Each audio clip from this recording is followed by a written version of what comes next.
Hanya siaga. Demi Allah, kalau ada apa-apa sama Ibe, demi Allah, jangan diam, demi Allah. Demi Allah, siapin semuanya. Serahkan jiwa raga untuk berjuang bersama zuriyah Rasulullah, sama para cucu Rasulullah, para ulama istiqomah. Mohon doanya, kami dikepung.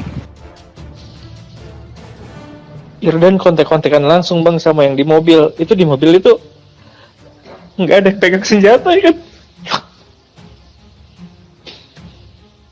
Pentungan aja nggak ada, dan mereka dipepet sama 3 mobil. Dibilangnya malah kita yang mepet dan nyerang polisi, nyerang pakai aspa ya kan? Voice note dan CCTV jadi rekaman rintihan Laskar saat ditembak. Akhirnya polisi tak bisa ngelak. Komnas HAM dan dunia akan adili kalian.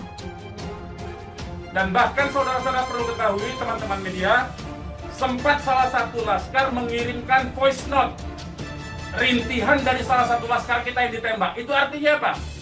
Itu artinya laskar kami dibawa ke satu tempat dan dibantai di tempat itu. Dibantai di tempat lain. Itu artinya. Dan kemudian waktu kemudian setelah voice note terkirimkan, tidak ada lagi HP dari laskar 6 orang itu yang aktif kita hubungi. Beredar voice note rintihan Laskar FPI. Kita enggak pegang senjata. Dipepet 3 mobil. Kelera.com.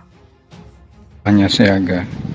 Demi Allah, kalau ada apa-apa sama Ibe, demi Allah, jangan diam, demi Allah. Demi Allah, siapin semuanya.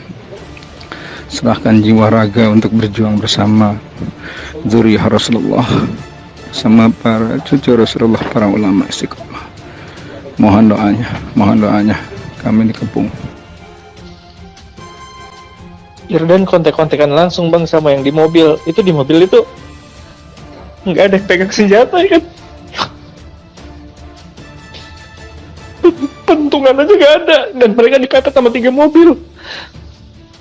Dibilangnya malah kita yang mepet dan nyerang polisi, nyerang pakai aspa ya kan? Karena kita mendengar ada voice note yang tertembak kan, rintihan dari salah satu korban yang ditembak, masih sempat didengarkan oleh laskar yang tetap mengawal, ya. Dan kita belum mengetahui itu sampai hari ini, bahkan sampai detik ini kita belum mendapatkan akses terhadap jenazah. Saya kira di sini bisa diselidiki, bisa terjadi abuse of power, kesewenang-wenangan melebihi dari apa yang dilakukan. Karena senjata itu ada aturannya, bagaimana menembak dan seterusnya. Jadi itu perlu jadi catatan juga. Jadi upaya hukum apa? Upaya hukumnya adalah dalam hal ini disebut secara hak asasi manusia, instrumen hak asasi manusia ini disebut dengan extrajudicial killing. Ini pelanggaran berat hak asasi manusia. Mereka yang melakukan proses pembunuhan extrajudicial killing ini, pembunuhan di luar proses hukum ini mestinya diadili oleh pengadilan HAM. Ya, mestinya instrumen yang bergerak adalah Komnas HAM ini. Ya, Komnas HAM. Ya, kita minta Komnas HAM secara terbuka untuk melakukan penyelidikan karena ini jelas-jelas by intention ini, ya. Dan yang dilakukan terhadap Habib Rizik ini terencana. Oleh karena itu menurut saya peristiwa ini harus segera diselidiki.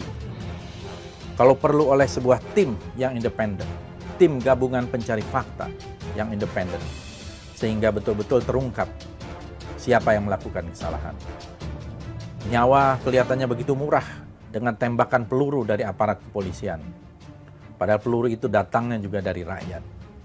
Dibiayai oleh rakyat.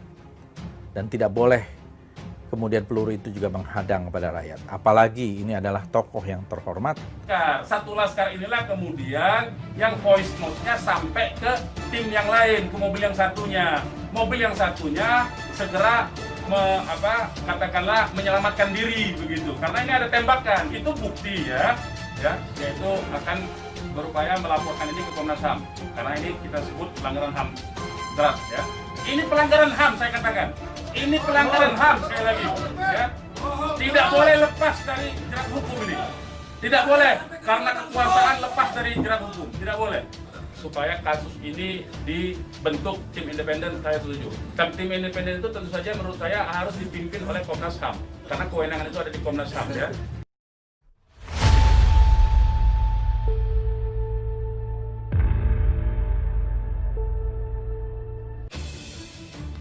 Beredar sebuah pesan suara yang diduga dikirim oleh salah satu tim pengawal Imam Besar FPI, Rizik Syihab, pasca insiden bentrokan antara FPI dengan pihak kepolisian di Tol Cikampek, Senin dini hari, 7 Desember 2020.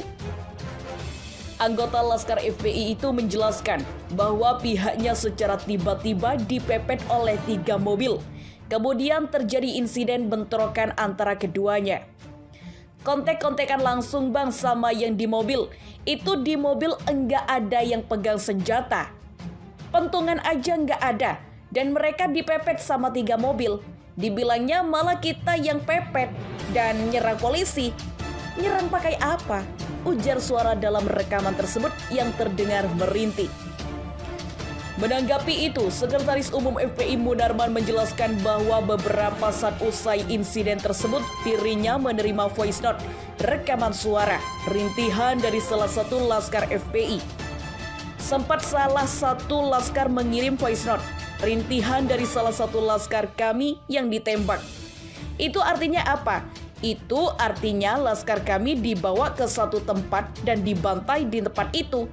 Dibantai di tempat lain, kata Munarman dalam konferensi pers di markas FPI Petamburan, Jakarta Pusat, Senin 7 Desember 2020. Beberapa saat kemudian usai voice note terkiri, tidak ada lagi handphone dari ke-6 laskar yang aktif hingga saat ini. Kita sudah cari dari pagi, siang sebelum pengumuman dari pihak Polda.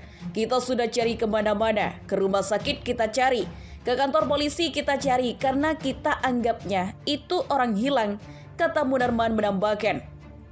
Juru bicara FPI itu juga membantah fakta dan kronologi yang disampaikan pihak Polda Metro Jaya siang tadi, terutama terkait aksi tembak-menembak antara laskar FPI dengan pihak kepolisian. Menurut Munarman, laskar FPI tidak pernah dibekali senjata api dan hal itu merupakan larangan bagi setiap anggota FPI. Tidak memiliki senjata api dan bahan peledak dan lainnya. Sementara itu, Kapolda Metro Jaya Irjen Fadil Imran menyebutkan pengawal Imam Besar Front Pembela Islam FPI Rizik Syihab yang menyerang aparat kepolisian di Tol Cikampek menggunakan senjata api. Mereka disebut menembakkan peluru sebanyak 3 kali. Fadil menduga mereka adalah anggota Laskar Khusus yang selama ini menghalangi proses penyidikan terhadap Habib Rizik.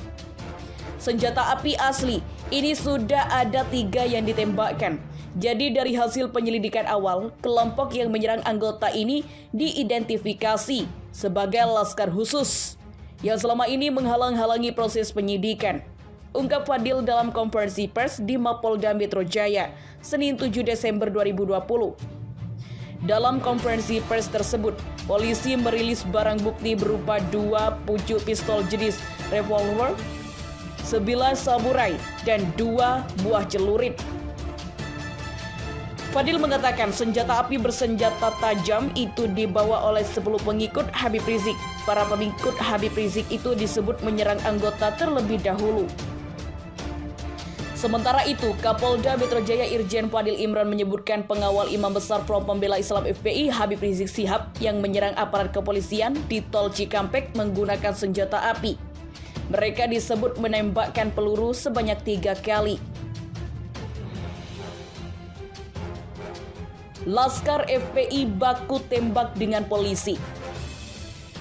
Netizen pertanyakan CCTV TKP kok maintenance. Sejumlah netizen mendesak rekaman dan CCTV di Jalan Tol Jakarta Cikampek agar dibuka.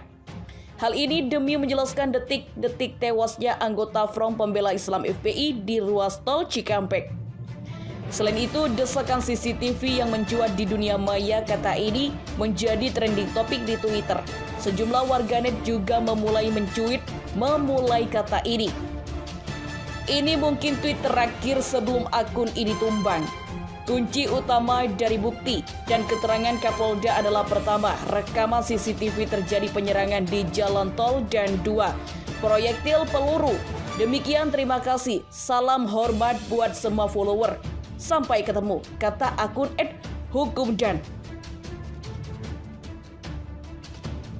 Admin @hukumdan sendiri merupakan akun pertama yang diketahui memposting kalimat CCTV pada 2/24 siang tadi. Seketika cuitan akun ini di-repost sejumlah orang. Kata CCTV lantas menjadi trending saat berita ditulis. Yakin ya, saya yakin CCTV waktu itu mati atau mendadak rusak. Kalau betul dugaan saya, ya kita tahu siapa yang sedang drama, sindir Lukians dalam postingannya. Mana mungkin juga menyerang duluan jam 1 dini hari lagi. Aduh, CCTV harus dibuka demi keadilan, cuit @abdi_gusti. Selain itu, netizen juga menyindir soal peristiwa yang dinilai prematur. Selain tidak ada alat bukti, polisi hingga kini belum memunculkan saksi. Saksi mata belum. Jajaran darah belum. 6 mayat bergelimpangan belum. CCTV jalan tol belum. Rumah sakit Bayangkara masih sepi. Tweet @lamlil76702366. Selain itu, akun @budiwidakdo mengunggah tayangan layar yang menunjukkan CCTV tempat kejadian sedang maintenance. Kebetulan atau sengaja, ungkapnya. Komisi 3 DPR fraksi Gerindra dorong Komnas HAM investigasi penembakan FPI. Dorongan untuk membentuk tim investigasi independen disuarakan Komisi 3 DPR RI fraksi Gerindra terkait insiden penembakan di Tol Cikampek antara pihak kepolisian dan Laskar FPI. Menurut anggota Komisi 3 DPR F Gerindra, Habibur Rahman, tim investigasi perlu dibentuk Komisi Nasional Hak Asasi Manusia Komnas HAM untuk mengusut penembakan yang mengakibatkan 6 Laskar FPI tewas. Kami meminta dibentuk tim investigasi khusus yang independen terkait kasus penembakan di Cikampek. Investigasi khusus ini harus melibatkan Komnas HAM dan tidak ada intervensi dari pihak manapun, ujar Habibur Rahman dalam keterangan tertulisnya Senin 7 Desember. Habibur Rahman menambahkan, pembentukan tim investigasi Komnas HAM ini menjadi penting untuk menghindarkan tindakan saling menghakimi antara FPI maupun sebaliknya, baik kepada kepolisian maupun kepada Habib Rizik dan FPI serta pengikutnya. Kita berharap proses hukum bisa berjalan dengan adil dan transparan, tuturnya. Lebih lanjut, juru bicara DPP Partai Gerindra ini juga meminta agar masyarakat memberikan masukan informasi apapun kepada Komisi 3 DPR RI. Sebagai anggota Komisi 3, kami membuka diri atas masukan informasi dari masyarakat terkait kasus ini. Insya Allah kami akan mengawal mengusut kasus ini agar berjalan sesuai dengan koridor hukum yang berlaku, kata Habibur Rahman. Habibur Rahman juga menyebut Komisi 3 DPR RI akan memanggil Kapolri dalam rapat Komisi 3 nantinya. Kami akan usulkan begitu, memanggil Kapolri, tandasnya.